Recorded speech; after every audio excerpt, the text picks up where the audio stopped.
Hello everybody and welcome to Seminar 4 from the 7-Day Property Success Summit. I hope you're really enjoying it.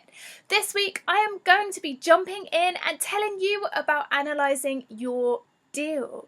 And this is really important because this is where you learn exactly how much you're making, what your net income is, and really balancing the books, making sure that you're always profiting.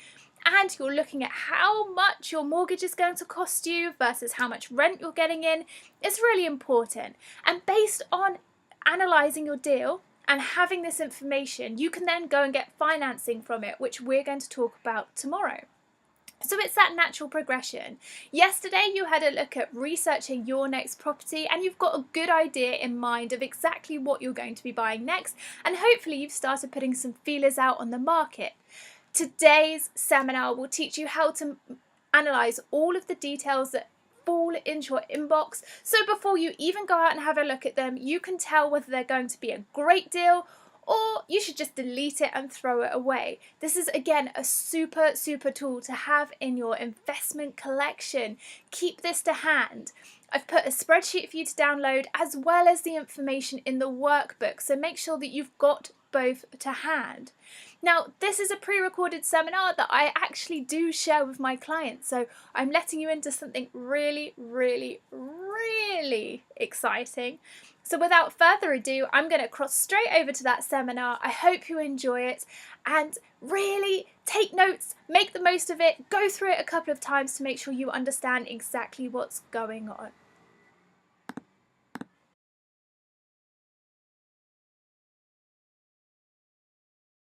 Hello everybody, in this short seminar we are going to be talking all about simple draft analysis. I have put a help sheet below, so everything I discuss in this seminar is going to be right below, and also you will get a copy of this spreadsheet as well. So use it, work on it, go away and analyse all your deals with this. You could be looking around areas, you could be finding a deal and you just want to analyse it quickly. This is a spreadsheet for you. So make sure you've got a copy of this in your tools and go through it every single time you get a deal presented to you. So let's start. Here we've got two ways of analysing a property. We've got analysis personal over here, and we've got analysis limited company here. There is only one difference, and that is here, the rent I need to get. And the reason is because mortgage lenders analyse rents differently on property purchases. So if you're buying it in your personal name, you need to be getting 145% of the monthly mortgage interest payment in rental. So let me explain. So if you're getting a rental income of £1,750, that's great in this deal, because here is your monthly interest payments. That's calculated at 5.5% interest rate. As you can see up here, that's what I've put into the sum. You need to be getting 145% of that as a minimum of your rental income. So the good news is in this deal is that you're getting a rental income of £1,750 per calendar month, and the rent that you need to get is only £1,000 and roughly £2 per calendar month. So fabulous, the deal stacks up. So make sure that you're keeping an eye on this when you're analysing your deals. Over here it's slightly different. For a limited company it only needs to be 125% of the monthly interest payments at 5.5%. So it's slightly lower, slightly more favourable if you're in a limited company, but again it depends on how you're buying the property. So apart from that, everything else is the same, and I am just going to go through the analysis personal side. And then you decide, when you come to analysing a deal, are you going to be putting it in your own name or are you going to be putting it in the name of a limited company? And then go through that side of the analysis. So to start off with, in the property column, you would put the purchase price that you're paying for the property, as simple as that. Underneath, your estimated rent per calendar month. Underneath that, the capital or the deposit you're putting into the property. Usually I will make sure that I'm always putting in 25%, and so it works out for you at 25%, as you can see here in the formula bar. But if you want to put 40% in, say, click the 40%. You know, change it around depending on how much capital you've got to put into the property. But obviously if you've got a certain amount, type that in here as well. You can change that as much as you like. The amount borrowed is then worked out underneath. It's the amount paid for the property less the deposit, and that's basically it.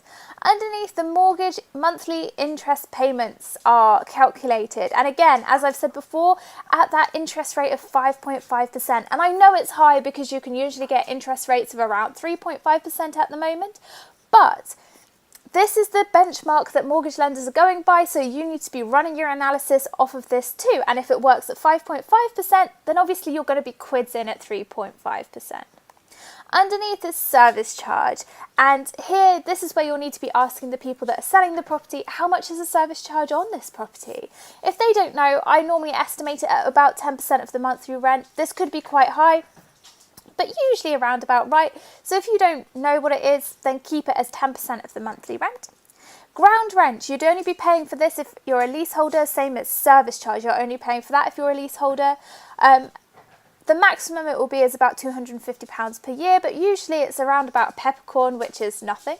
So I've put here an estimation of £5. Again, get this information from the person that's selling to you. Underneath, management fees. Well, we're going through this. You might not need management fees after you've gone through this program, but if you do, estimate it around 10% just to be on the safe side. Again, the formula is already here, and that's 10% of the monthly rent. Underneath, maintenance. Again, I estimate that at 10% of the monthly rent because it's just good to put this stuff away. Even if you don't spend it, put it into a savings pot so that if anything goes wrong, you've got a contingency just in case. Utilities, you would only be paying this really if you've got a serviced apartment or you've got a HMO. And you need to be going to the local water board, gas board, electric board and finding out how much it's going to cost for your property per month and do a really, really good estimate. Then void periods. Void periods I account for of about 2 months of the year, just to be safe. And as I've said before, I always do worst case scenario, because if a deal works at worst case scenario, it can only get better. So this calculates the void period on a 2 monthly basis. Underneath, landlord licensing, there's not landlord licenses everywhere across the country, although it's being rolled out. Roughly they're about £350, and I've put it here.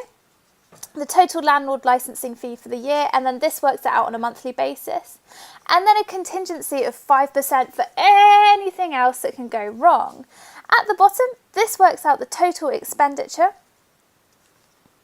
And then it works out the net profit per month in this highlighted yellow box. As you can see, it's £120.73. Play around with this because you might have exact figures. Here is just all my estimates, and it's the figures that I estimate based upon.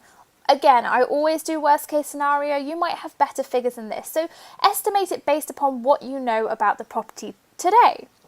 Underneath, it then works out the yield. As you can see, these two are in decimals, and then it works out the percentage underneath here. So the gross yield is 10.5%. and the net yield is just under 1%. So it's a lot lower than I would look for, but it gives you that calculation. So you don't need to do anything, just be aware of these figures. Then what we've got down here is the purchase price and how much it will cost you to purchase the property. So we've got 201,000 here, and this is exactly the same as what's up here, so no need to change anything. Stamp duty land tax works itself out for you based on the new 3% rule. So again, you don't need to work anything out here. The deposit takes it from up here, what you've put in up here. So again, nothing needed. Legal fees, get a quote from your solicitor or estimate it at about £1,500 like I do. Mortgage costs are broker fees. My broker fees are around £700, so I just pop that in there. If you have a broker who's charging you £500, put £500 in. You know your broker, you know how much you're paying, and if you don't, put in £700 like I would do. Refurbishment, I've just estimated it at around £2,000, but it could be whatever you're planning on putting into the refurbishment. Up to you here, you put the cost down, it's your project. Arrangement fees, normally 2% of the mortgage. So this is the fee that you would pay to the lender for taking out a mortgage. It's optional, you might not have to pay it, but I've put it in here just so that you're aware that it might be a cost that comes up. Survey fee, this is your home buyer report, and this is getting a building survey around to check that the building is in good condition. Usually about £370, could be more, up to £500, but again, I've put this in here. Then it works out how much it's going to cost you to buy the property, how much capital you need to put in. So like this says 65,385, but obviously these figures are really dependent on the property that you're buying. change around the figures as necessary. And then at the bottom is the return on investment. We've already been through this in the previous module, but it just works out what your return on investment would be. And actually, it's not too bad. You've got 32% here and you've got 2.2% as your net return on investment. It's not the best. I probably wouldn't buy this deal, but again, it depends on the strategy that we've worked through and your goals. This could work for you, but I would say the net profit per month is pretty low. As I've said before, everything I do is on worst case scenario, and these are all estimated figures. If you have exact figures, put that in because that's better than estimated. But if you don't have exact figures, then estimate it for the time being. Once you know if a deal works, you can then go back to the seller and go, actually, yes, I would love to buy it, or no, this isn't for me. The figures don't quite work. And you can just be honest with the person who's selling and move on. All you need to do is simply put in this information, and sometimes if you haven't got the exact information, it could take you no longer than 5 minutes to decide yes or no if the deal works. Play a bit around with it, but don't go too far off this track. Because if it works at worst case scenario, it means that you can weather a storm, and that is awesome. So have a play around with this spreadsheet, really try and use it, get into it, keep it as part of your tools because this is going to be one of the main things you use on your property investment journey. And if you get stuck at all, email me, Natasha at ncrealestate.co.uk, and I'm always here to help you out.